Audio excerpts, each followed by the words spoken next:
The photograph everyone remembers is the pink suit, a young widow standing beside a coffin, her husband's blood still on her stockings, refusing every offer to go and change.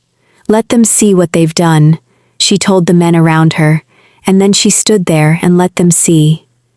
The country decided, in that instant, that it finally understood Jacqueline Kennedy, how she took the unbearable pressure, a wife undone by a single afternoon in Dallas.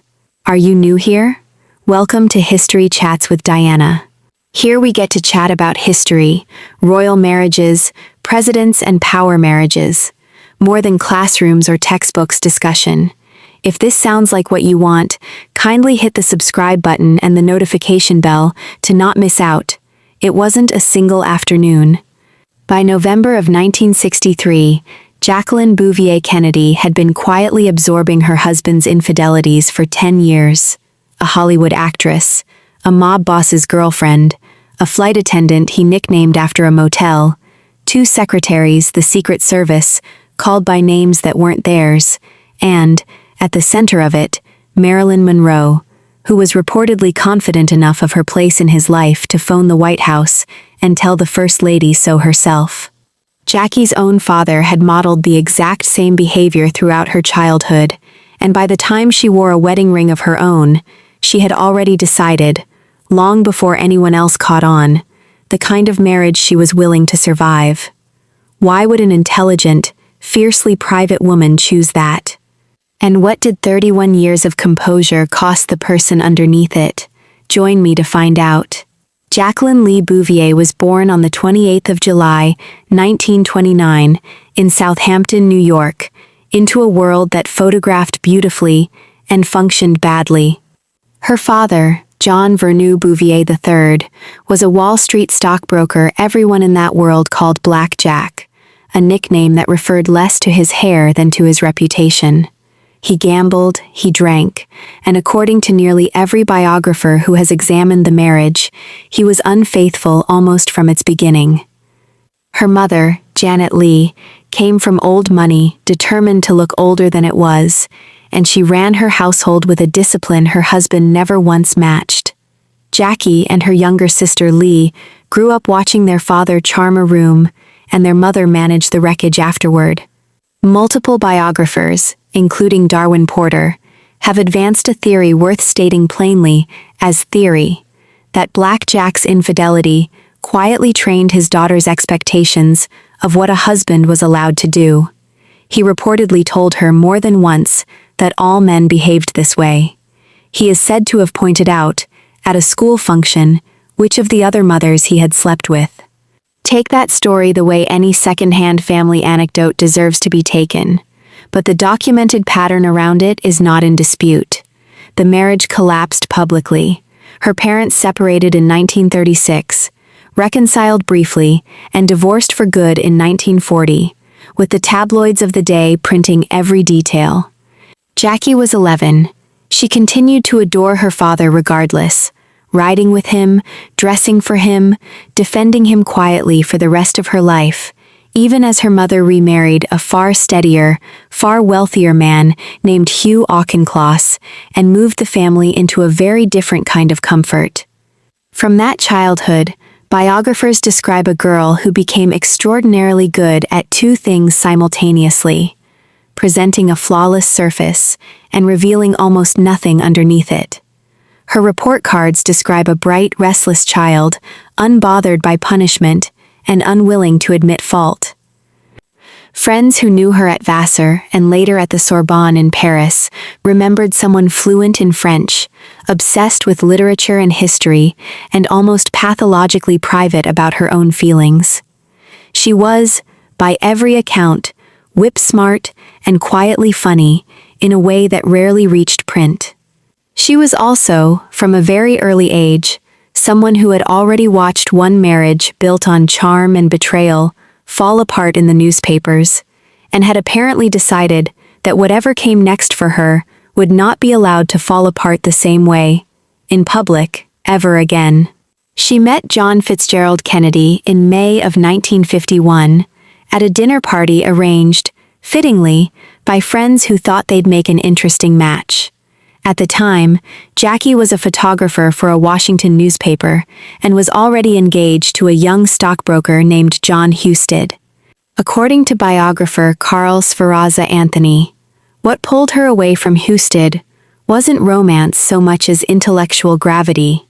She and the young congressman from Massachusetts traded a passion for the poetry of Lord Byron and a shared fascination with Southeast Asia, conversations her fiancé simply couldn't match. She broke the engagement. Kennedy, for his part, was 34, ambitious, and under mounting pressure from his father to find a wife who could survive a national campaign. Multiple biographers, including J. Randy Taraborelli, describe the resulting union in blunt terms, an arranged marriage in every sense but the label. Kennedy needed a first lady. Jackie, fluent, elegant, and camera-ready, checked every box his political future required. They married on the 12th of September, 1953, at St. Mary's Church in Newport, Rhode Island, in front of roughly 700 guests and a media circus that treated the wedding as a national event.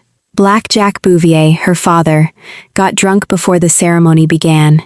He was quietly removed from the guest list of duties, and her stepfather walked her down the aisle instead. It was, from its very first hour, a marriage staged for an audience, and according to several of Kennedy's biographers, the groom's wandering did not wait long to begin. What changed almost immediately, according to family lore, recounted by more than one biographer, was old Joseph Kennedy's direct intervention. The family patriarch, aware of his son's habits and desperate to protect the political project he'd spent a fortune building, reportedly made his new daughter-in-law an offer: stay, and he would guarantee her a life of total freedom and financial security, with a substantial gift promised at the birth of her first child. Whether the number attached to that story is accurate is impossible to verify, and should be read as reported anecdote rather than fact. What is verifiable is the pattern that followed it for the rest of the decade. The 1950s handed Jackie grief before they handed her anything else. In 1955, she suffered a miscarriage. The following year, she was rushed into an emergency cesarean section and delivered a stillborn daughter the couple had planned to name Arabella, and Jack Kennedy, sailing off the coast of the Mediterranean at the time, did not return home for several days. Friends of the couple later told biographers that the distance during that loss nearly ended the marriage before it had properly begun. 2 healthy children followed, Caroline in 1957 and John Jr. in 1960, and with them came the platform that would carry Kennedy to the presidency in one of the closest elections in American history.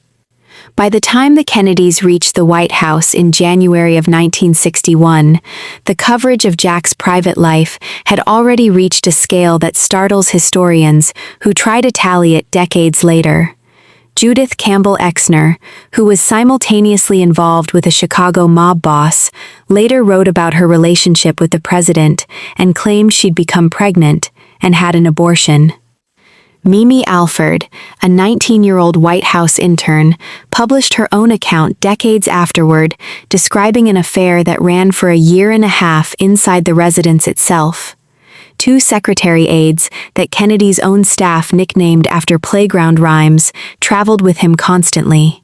And running through the middle of all of it was Marilyn Monroe, whose relationship with the president is the most litigated rumor in the entire Kennedy story.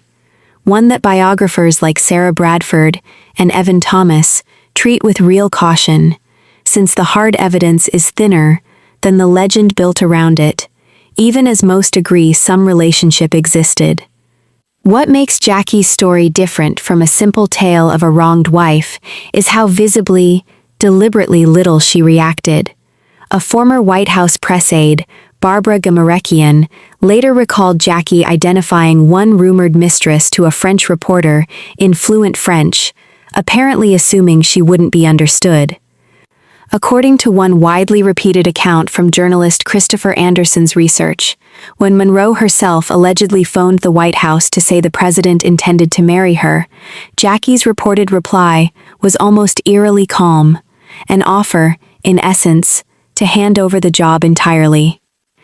That anecdote comes from a single popular biography and should be treated as reported rather than confirmed, but the broader behavior it describes, icy composure rather than confrontation, is echoed across nearly every account of the marriage from people who actually spent time around the couple. A family friend once told a reporter for a national magazine that it was, in the friend's words, simply a marriage of its era, in which the public performance of loyalty mattered more than private fidelity, and in which everyone around the couple understood the arrangement without ever naming it. Historians who study Jackie's personality point to her upbringing to explain the pattern.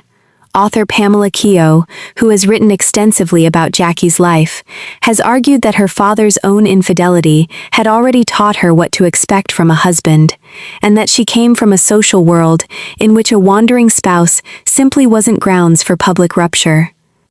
It is worth stating clearly here that this is one interpretation among several, offered by a biographer rather than by Jackie herself, who almost never discussed the subject on the record in her entire life. What is documented is behavior, not confession.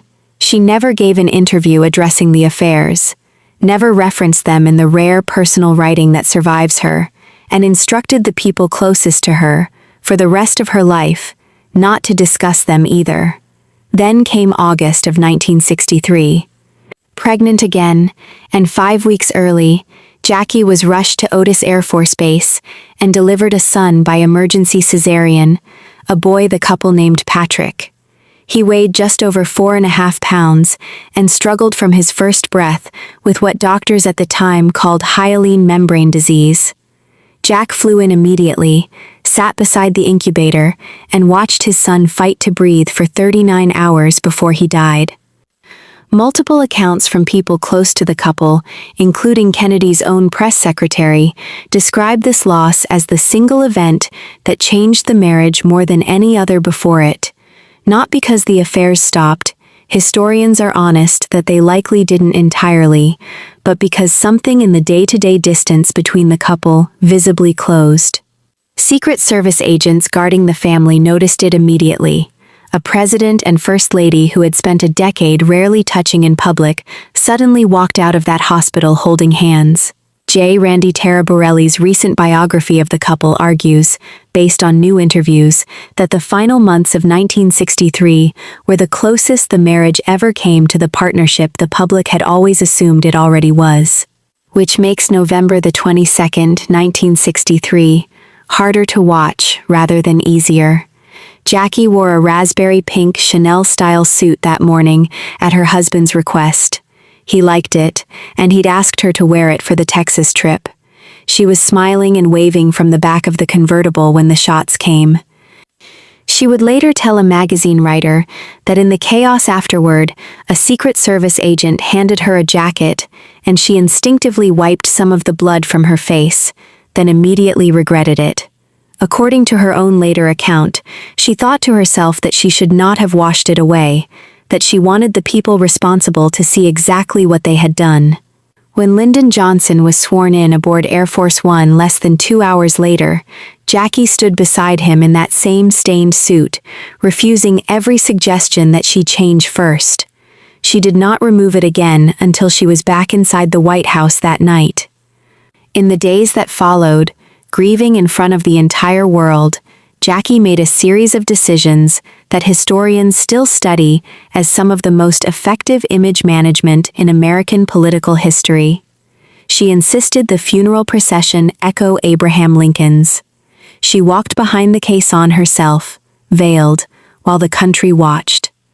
And within a single week of her husband's death, she sat down with journalist Theodore White and delivered the interview that would define how Americans understood the Kennedy presidency for the next 60 years, describing her husband's fondness, late at night, for a particular musical and attaching its title to the administration forever after.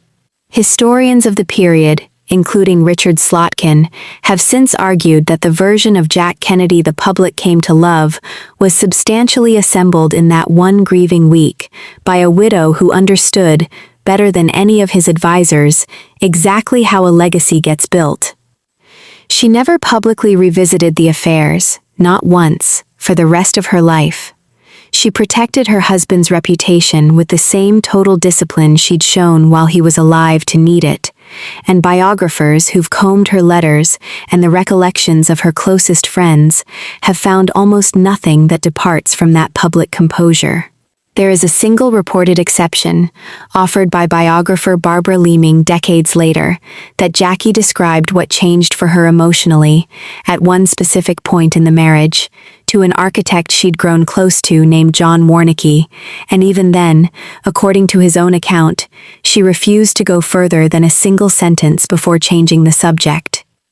If true, it stands as one of the only known moments in her entire adult life when she said anything on the subject to anyone at all, which tells you less about that particular affair and more about the size of the silence around all the others. 5 years after Dallas, in 1968, Jackie startled the country again by marrying Aristotle Onassis, a Greek shipping magnate, 23 years her senior. Historians who've studied the decision, including Cynthia Jellison, describe it less as romance than as architecture, a woman who had just watched her husband's brother Bobby assassinated as well, terrified for her children's physical safety and her own financial security, choosing a man wealthy enough that neither would ever be in question again. Friends of the couple have described real affection between them, even respect, but rarely anything resembling passion, and biographer Gil Paul's research into the marriage found a couple who, within a few years, were living largely separate lives across an ocean. It was not, by any account, a great love story. It was, like her first marriage, a calculation, made by a woman who had learned very early exactly what a marriage was actually for. After Onassis died, in 1975, Jackie built the one chapter of her life that seems to have belonged entirely to her. She became a book editor, first at Viking Press and then at Doubleday, working full days in a Manhattan office under her own name, acquiring the kind of literary and historical titles she'd loved since her childhood in Paris. She spent her final years with a quiet, steady companion, the diamond merchant Maurice Templesman, in what friends described as the calmest relationship of her adult life. She fought publicly, and successfully, to save Grand Central Terminal from demolition, and in 1994, diagnosed with non-Hodgkin's lymphoma, she chose to make her illness public rather than hide it, continuing to go into the office 3 days a week for as long as her body allowed. She died at her Manhattan apartment on the 19th of May, 1994, at the age of 64, and was buried beside John Kennedy at Arlington National Cemetery, next to the 2 children she'd lost decades before. So why did she stay? Her biographers still don't agree, and the honest answer is that nobody besides Jackie herself ever really knew, and she made sure of that on purpose. Some, like Pamela Keogh, argue she simply inherited her father's own definition of what a marriage was allowed to survive. Others argue it was colder than that, a clear-eyed trade, the same one her mother had once modeled by marrying up, after divorcing Black Jack, in which Jackie exchanged a wandering husband for a name, a role, and a stage large enough to build something of her own on top of it. And a few, including Tara Borelli in his most recent research, argue that, underneath all of it, by the final year, something like real love had actually grown between 2 people who'd spent a decade performing a marriage for everyone else, and had only just started living one for themselves when Dallas ended it. What's certain is this. For 31 years, in front of the most relentless press coverage any woman of her era ever faced, Jacqueline Bouvier Kennedy Onassis said almost nothing about what she knew, and everything about what she wanted the world to see instead. That, more than the pink suit, more than Camelot, might be the truest portrait of who she actually was. What do you think? Was Jackie's silence strength, survival, or something else entirely? Let me know down in the comments what you think really kept her in that marriage. I hope you guys subscribed and turned on notifications to catch all my videos as soon as I upload them. Thanks so much for watching, and I'll see you in the next one.